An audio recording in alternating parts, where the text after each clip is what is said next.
While browsing Auto Trader and Copart the other day, a question dawned on me. I searched for cars under £1,000 and at this current time there are 9,000 cars listed on Auto Trader that are under £1,000. Now that's quite a lot of cars and I don't intend to go through all of them. However, the question then dawned on me, is it possible to buy a luxury car for under £1,000 and have change?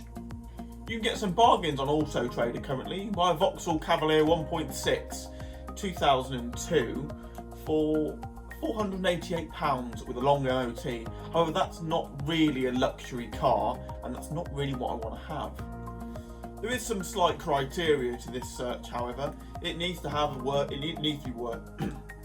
Why do my eyes look so baggy? I'm gonna put some cream on my face. Ooh. Turbo booster, interesting. Well,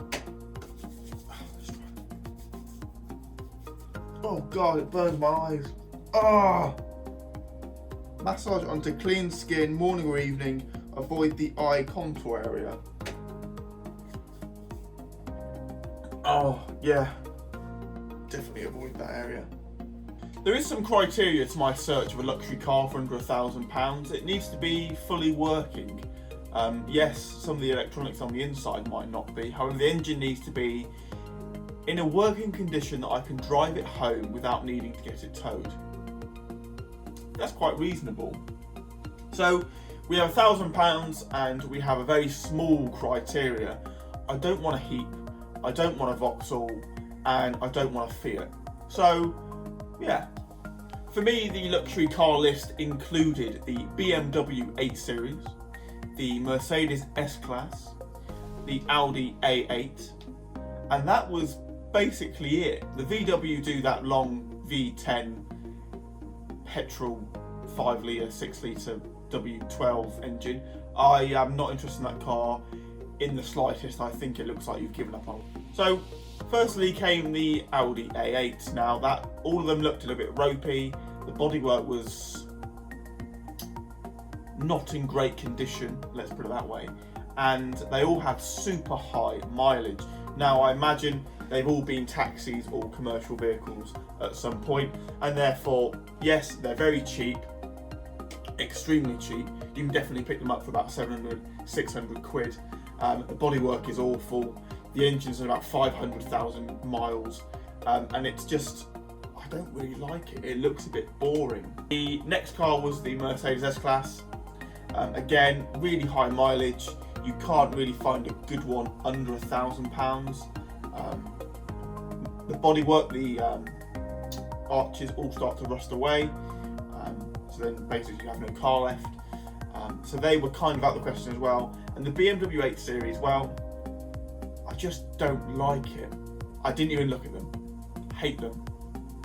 So the BMW 8 Series, 7 Series, sorry, is completely out of the question. I don't like that car. So just remember, it needs to be fully working, as in the engine needs to be running.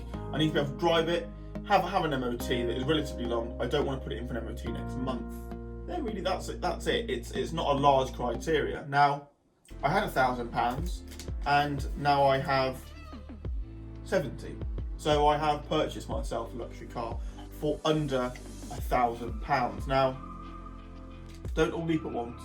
I've purchased myself from Auto Trader a Mercedes S500. Now this is not a normal S500. It has something about it that I like. Yes, it's rusty. It has 86,000 miles, which in the grand scheme of things isn't really that much. The PSE pump in the rear does not work, so the central lock-in's broke. Well, I've got a key, so do I really care? Yes, I do.